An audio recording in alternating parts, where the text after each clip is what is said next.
आइए दोस्तों, हम लोग अव्ययी भाव समास को देख लिए हैं। अब तत्पुरुष समास को देखते हैं।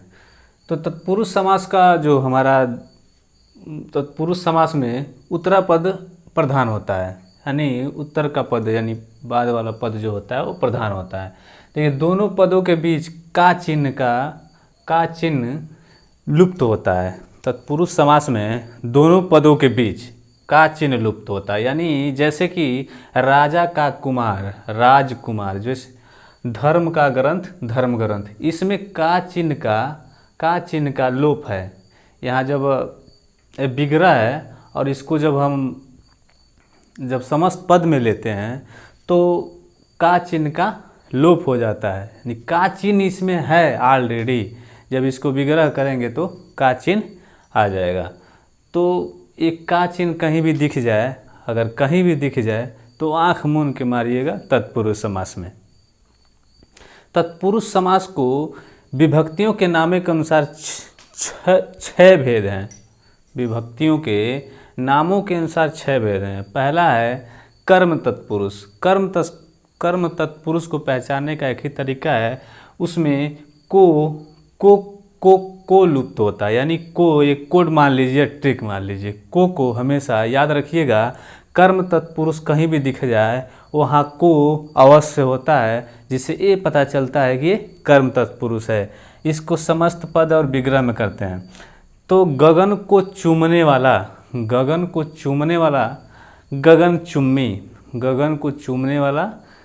चुम्मी। फिर यश को प्राप्त ये विग्रह है। यश को प्राप्त यश प्राप्त, यानी यश प्राप्त के बीच में यश प्राप्त को जब तोड़ेंगे तो उसमें को चिन्ह का लोप हो जाता है। जब विग्रह हुआ है या को चिन्ह दिख रहा है, जब ऐड होगा, जब विग्रह को ऐड करेंगे जोड़ेंगे तो को चिन्ह का लोप हो जाता है। इसी तरह दूसरा है कर्ण तत्पुरुष में से आएगा या के द्वारा दो चिन्ह होगा, दो मतलब ट्रिक होगी उसमें। अगर आपको ऐसा कहीं भी दिख जाए तो ये समझिएगा करुणा से पूर्ण, या अगर करुणा से पूर्ण कहीं वर्ड में दिख जाता है तो वो कर्ण तत्पुरुष हो जाएगा। यानी जब भी क्वेश्चन पूछेगा तो कभी कभी इसको छोड़ के इसमें से कहीं कहीं पूछ लेता है, तो इतना बात तो याद रखना ही पड़ेगा। ज़्यादातर से आप लोगों को ये कोड याद रखना ज़रूरी है। जो कोड दिख रहा है इसको आप लोगों को याद अति महत्वपूर्ण है, इसको याद रखने के लिए। ज़्यादा टफ नहीं है, बस आप लोग कोड ही है, 2-4 ही है, याद कर लीजिएगा, हो जाएगा। तो कर्ण तत्पुरुष में के से या के द्वारा यही दो पूछेगा कर्ण में। तो करुणा से पूर्ण यानी करुणा से पूर्ण ये विग्रह है और करुणापूर्ण समस्त पद है।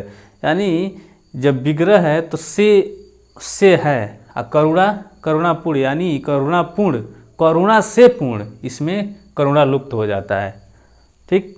भय से आकुल, भयाकुल, यानी यहाँ भय जब विग्रह हुआ है भय से आकुल, तो भय से आकुल यानी भय से आकुल है, यहाँ भयाकुल, तो यहाँ से लुप्त हो जाता है। यहाँ सुर द्वारा रचित या सुर के द्वारा रचित, तो सुर द्वारा रचित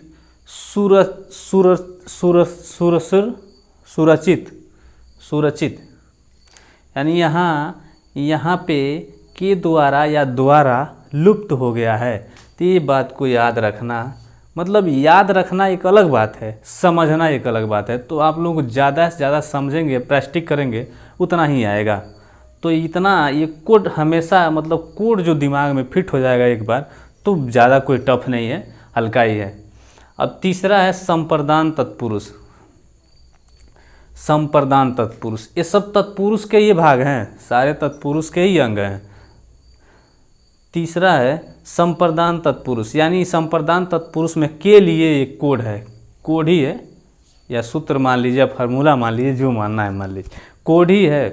तो कोड के लिए, यानी अगर संप्रदान तत्पुरुष कहीं भी दिख जाता है तो उसमें के लिए अवश्य मतलब होना ही होना है, उसमें कोई वो नहीं है। तो इसका एक शब्द भी हम हर शब्द जैसे कि हम लिए हैं, प्रयोग के लिए शाला, प्रयोगशाला, यानी प्रयोग के लिए शाला। प्रयोगशाला को तोड़ेंगे तो प्रयोग के लिए, यानी कोई भी काम करने के लिए ना प्रयोगशाला बना है, तो प्रयोग के लिए शाला, प्रयोगशाला, इसमें के लिए लुप्त हो गया है। स्नान के लिए घर, स्नान घर, यानी यहाँ स्नान घर में के लिए जो है, के लिए यहाँ लुप्त हो गया है। ये बात ध्यान में रखना है कि ये ऐसे क्वेश्चन में दे देगा, ऐसे क्वेश्चन में दे देगा और तोड़ने के लिए बताएगा कौन सा सही होगा, तो आपको पहचानना अति महत्वपूर्ण है। पहचान लेंगे आप, बोलते बोलते प्रैक्टिस हो जाता है, इसमें कोई वो नहीं है। और आपका चौथा है अपदान तत्पुरुष। अपदान तत्पुरुष में से अलग होने की भाव, यानी कोई भी चीज़ से हटने की भाव हो जाती है, यहाँ टूट के निकलने की भाव हो जाती है। जैसे धन से हीन, धनहीन, या धन से हीन, उसके पास से धन चला गया है, धन ही नहीं है तो धनहीन ही हो गया है। उसके से मतलब अलग होने की, अपदान का मतलब ही होता है उससे अलग होना। गुण से हीन, गुणहीन, यानी कोई भी गुण ही नहीं है, गुण सारा ही गुण खत्म हो गया है। पाप से मुक्त, पाप मुक्त, यानी जो भी पाप था वो उस पापों से मुक्त हो गया, पाप मुक्त हो गया। एक और पेड़ से पत्ता गिरा, एक और भी मतलब बहुत से हैं, तो थोड़ा थोड़ा हमने लिया है जानकारी के लिए। आप प्रैक्टिस जितना भी करेंगे उसको उतना ही आएगा, क्योंकि क्वेश्चन में ज़रूरी नहीं कि ही दे देगा, आपको कोई भी दे सकता है। आप दिमाग में अगर प्रैक्टिस रहेगा तो कोई भी चीज़ को आप विग्रह करेंगे या समस्त पद को ऐड करके देख लेंगे। तो पेड़ से पत्ता गिरा, देखिए पेड़ से पत्ता गिरा, पेड़ के डाली से टूट गया, उससे अब कोई संबंध नहीं बनता, वो अपदान कारक हो गया, तत्पुरुष हो गया। अपदान कारक है तत्पुरुष। संबंध तत्पुरुष, यानी संबंध तत्पुरुष। संबंध का मतलब ही जानते हैं, का की के रारी रे जाजी। तो संबंध में कोई भी चीज़ आएगा, किसको जोड़ेंगे, तो ये ज़्यादा तरह से पूछता है काकी के, यानी ई का हो, की हो या के हो। तो रा री रे भी आ जाता है। तो जब अपना प्रैक्टिस रहेगा तो बोलने में जो भाव आता है, भाव से ही पता चलता है कि कौन सा संबंध ऐड करता है इसमें। राजा का पुत्र, यानी राजपुत्र। देखिए राजा का पुत्र, जब राजपुत्र जब कहीं भी दिख जाएगा तो आपको लगेगा ये राजा का पुत्र होगा। इसका विग्रह किया गया है तो राजपुत्र, और समस्त पद उसका विग्रह किया गया तो राजा का पुत्र है, और अगर विग्रह को समस्त पद में यानी जोड़ेंगे तो राजपुत्र हो जाएगा। राजा की आज्ञा, राजाज्ञा, यानी राजा की आज्ञा, राजाज्ञा। यहाँ की शब्द यहाँ जो की है, कीवर्ड है, जो कीवर्ड है वो छिपा हुआ है। तो हमेशा याद रखिएगा, ध्यान में रखना या प्रैक्टिस करना से पता चल जाएगा आपको। और ज़्यादा से देखिए बाहर से इससे बाहर कुछ नहीं आता, बस आपको ज़्यादा से ज़्यादा ध्यान लगाना, यानी उसको समझना। अच्छे से समझ जाएंगे सब कुछ खत्म हो जाएगा, आपको सारा कन्फ्यूजन दूर हो जाएगा। पर से अधीन या पराधीन, एक पर से अधीन पराधीन, यानी पर के अधीन पराधीन, पर के अधीन पराधीन। देखिए यहाँ के जो है ना, यहाँ लुप्त हो गया है, तो ये के को लुप्त कर देने से, यानी के जो हुआ है ये विग्रह हुआ है पर के अधीन, और पराधीन जो हुआ है समस्त पद जोड़ा गया पद है। इसको ये पता चलता है कि पराधीन, पर के अधीन पराधीन। ठीक, अब आ जाइए अधिकरण तत्पुरुष में। अधिकरण तत्पुरुष में इसका कोड है में और पर। हमेशा कहीं भी में पर दिख जाए तो आप ये समझिएगा अधिकरण तत्पुरुष। यहाँ कैसे भी अगर कोई भी वर्ड लिखता, अभी कोई क्वेश्चन जब पूछेगा तो उसमें देगा कि नहीं देगा, तभी तो आपको पता चलेगा कि ये कौन सा तत्पुरुष है। तो में या पर कोई भी एक चीज़ देगा जिससे आपको पता चलेगा कि अधिकरण तत्पुरुष है। शोक में मग्न, देखिए शोक में मग्न, मैंने दो ठो लाइन लिया है। शोक में मग्न, शोक मग्न यानी इसके बीच में म को लुप्त कर दिया है, जिससे ये पता चल रहा है शोक में मग्न। जैसे आपको हमेशा ये ध्यान में रखना है कि अधिकरण में क्या है, में पर। तो अधिकरण में में पर, तो में यहाँ लगा है, तो में किस में है, अधिकरण तत्पुरुष में है। तो अधिकरण तत्पुरुष में है तो ये आपको दिमाग में खट से आएगा, अधिकरण तत्पुरुष ट्रिक मार के निकल जाएंगे। फिर आप पर बीती, यानी में पर है, में होगा या पर होगा, दो ही में कोई एक होगा अधिकरण तत्पुरुष में। यही, इससे ज़्यादा बाहर नहीं होगा, बस इतना ही होगा। बस ये जो जैसे में करके जो भी उदाहरण दिया होगा, उदाहरण थोड़ा आप जितना ही प्रैक्टिस करेंगे, इससे और नया नया वर्ड आएगा आपके सामने, जितना आएगा शब्द आएगा, आपको उसको प्रयोग करेंगे, प्रैक्टिस करेंगे तो और अच्छा होगा। आप पर बीती यानी आप बीती, तो आपको आप पर बीती यानी यहाँ पर जो है लुप्त हो गया है, जिसे ये विग्रह किया गया है और समस्त पद है, तो आप लोग समझ ही रहे हैं। अब आइए तीसरा, हमारा तीसरा है, अब यही समास देख लिए, तत्पुरुष समास। अब तीसरा कर्मधारय समास। तो कर्मधारय समास में ज़्यादा कुछ तो देखना नहीं है, इसमें थोड़ा सा इसका भी उत्तर पद ही प्रधान होता है। तो कर्मधारय समास में 3 ट्रिक है जो आपको याद रखना है जो के समान अरूपी, यानी है जो के समान रूपी, ये 3 ठो ट्रिक है जिसको आपको याद रखना है, क्योंकि कर्मधारय समास में अक्सर इन्हीं में से कोई एक बीच में रहेगा जिसको आपको पहचानना होगा। तो कमल के समान चरण, कमल के समान चरण, चरण कमल, देखिए यहाँ विग्रह जब हुआ है तो कमल के समान चरण है, चरण कमल, समस्त पद उसका हो गया है चरण कमल। तो ये बात आपको ध्यान में रखना है कि के समान यानी कर्मधारय समास। तो कमल के समान नयन, नयन यानी कमल नयन, कमल नयन। तो आपको इसके समान रूपी, के समान रूपी है जो, ये 3 ठो ट्रिक याद में रखना है, क्योंकि अक्सर क्वेश्चन यहीं से आती है। देह रूपी लता, देह लता यानी देह रूपी लता, देह रूपी मैं बोला हूँ ना कि कोई भी इन तीनों में से कोई भी बीच में दे देगा और आपसे पूछ देगा कि कर्मधारय समास कौन है, जिससे आपको पहचाने रहेंगे, याद रहेगा तो बता देंगे। अब इसमें एक ठो और है, लाल है जो मणि, लाल मणि यानी लाल है जो मणि, लाल है जो मणि, लाल मणि। तो है जो, ये भी जो मैं बताया ही हूँ, बीच में दिया है जो, तो आपको इससे पता चल जाएगा कि ये कर्मधारय समास है। आधा है जो मरा, अधमरा, आधा है जो मरा, अधमरा। तो आधा जो है विग्रह है और अधमरा जो है समस्त पद यानी जोड़ा हुआ पद है। तो इतना आपको ध्यान में रखना होगा, तभी आपको पता चलेगा। ट्रिक इसका जो भी कोड हमने लिखाया है, जितना कोड भी है, जैसे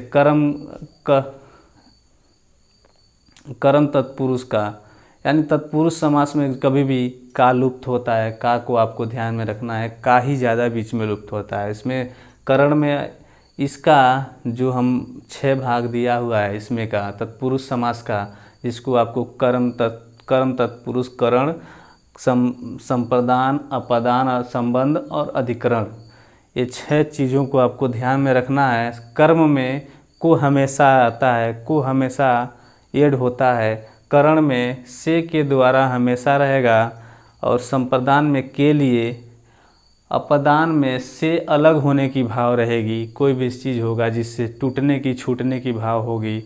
संबंध में का की के यह होगा, और अधिकरण में पर। तो ये चीज़ों का ध्यान रखना। इन चीज़ों को आप अलग अलग चाहे तो कॉपी में ऐड करके अच्छे से कभी भी पढ़िएगा, तो कॉपी पेन लेके ही पढ़िएगा, ताकि आपको कोई भी कन्फ्यूजन है तुरंत उसको ऐड करें, पढ़ें और अच्छे से समझें। इसके बाद हम लोग देखते हैं कर्मधारय के बाद द्विगु समास। द्विगु समास को हम लोग देखते हैं।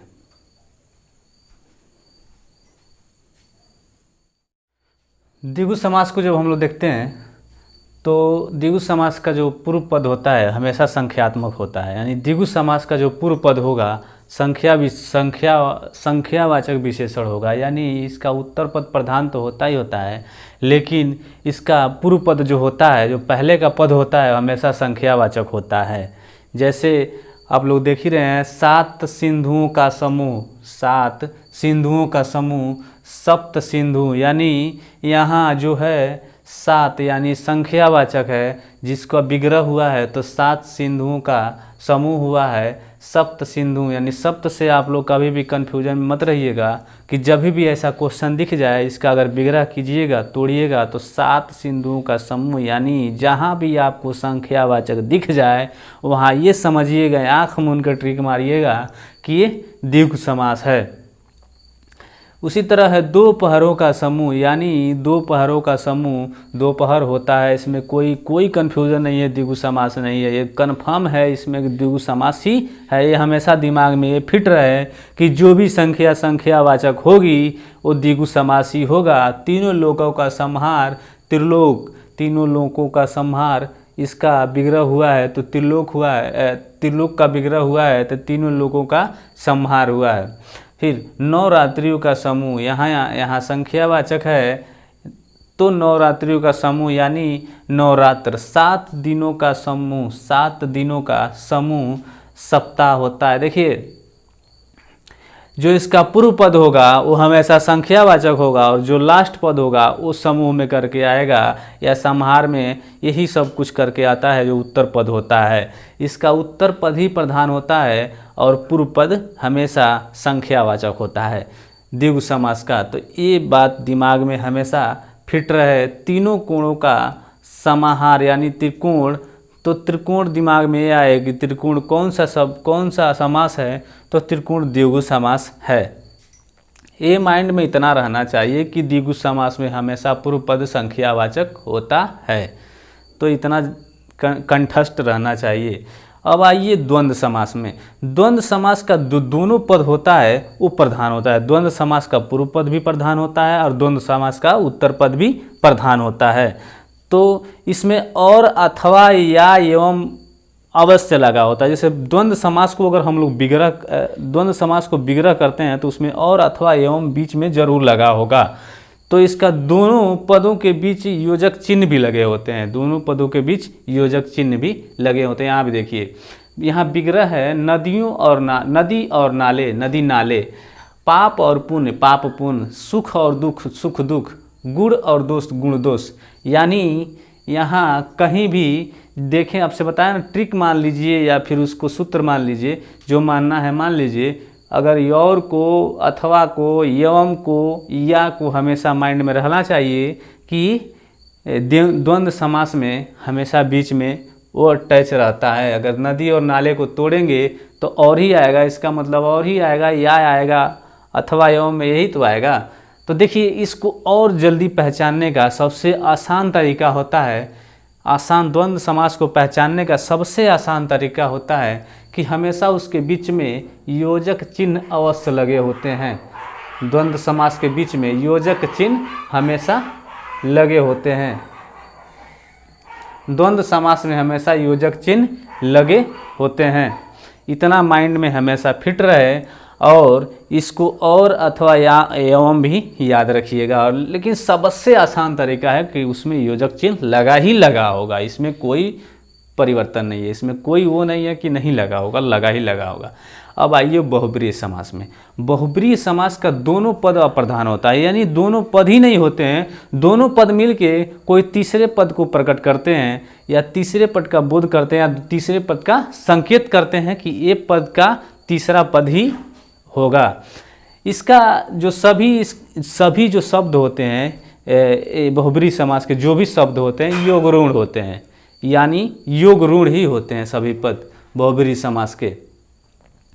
तो इसको समस्त पद में ले, लंबोदर इसका जो उदाहरण है लंबोदर, लंबोदर का लंबा है जिसका उदर, लंबा है किसका उदर, लंबा किसका उदर है, हमेशा भगवान गणेश की बात हो रही है। लंबा है यानी दोनों पद जो हैं, पूर्व पद और उत्तरा पद दोनों पद मिलके कोई तीसरे पद का संकेत करते हैं, तीसरे पद को दिखाते हैं, वो होता है बहुब्रीहि समास। दशानन, दशानन 10 है जिसके आनन, यानी रावण की बात हो रही है। चक्रमणि, चक्रपाणी है, चक्रपाणी यानी चक्र है पाणी के, जिस चक्र है पाणी, जिस चक्र है पाणी में जिसके, यानी जिसके हाथ में चक्र है वो भगवान विष्णु की बात हो रही है। महावीर, महान है जो वीर, महान वीर है जो, यानी महान वीर है जो, महान वीर है कौन है भाई, हनुमान जी की बात हो रही है वहाँ पे। चतुर्भुज, 4 है भुजाएं जिसकी, चतुर्भुज 4 भुजाएं किसकी है, तो 4 भुजाएं भगवान विष्णु की है, 4 भुजाएं भगवान विष्णु की ही होती है, हमेशा वही होती है। प्रधानमंत्री, मंत्रियों में प्रधान है जो, यानी मंत्रियों का मंत्री जो है तो होता है प्रधानमंत्री, जो देश का विशिष्ट व्यक्ति होता है प्रधानमंत्री। तो हमेशा ये याद रखिएगा कि जो हमारा बहुब्रीहि समास होता है योग ऋण होता है, किसी तीसरे शब्द का संकेत करता है। ये दोनों पद अप्रधान होते हैं, इसमें उत्तर और पूर्व पद और उत्तर पद दोनों पद नहीं लगते हैं, दोनों पद मिल के कोई तीसरे पद का, किसी तीसरे पद का बोध कराते हैं, संकेत कराते हैं कि बहुब्रीहि समास है। तो इतना बात माइंड में फिट होना चाहिए। तो दोस्तों हमारी वीडियो अगर अच्छी लगे तो लाइक करें, सब्सक्राइब करें, ज़्यादा से ज़्यादा शेयर करें। यही आपसे उम्मीद है कि आप लोग हमारा वीडियो ज़्यादा से ज़्यादा शेयर करें। थैंक यू, धन्यवाद।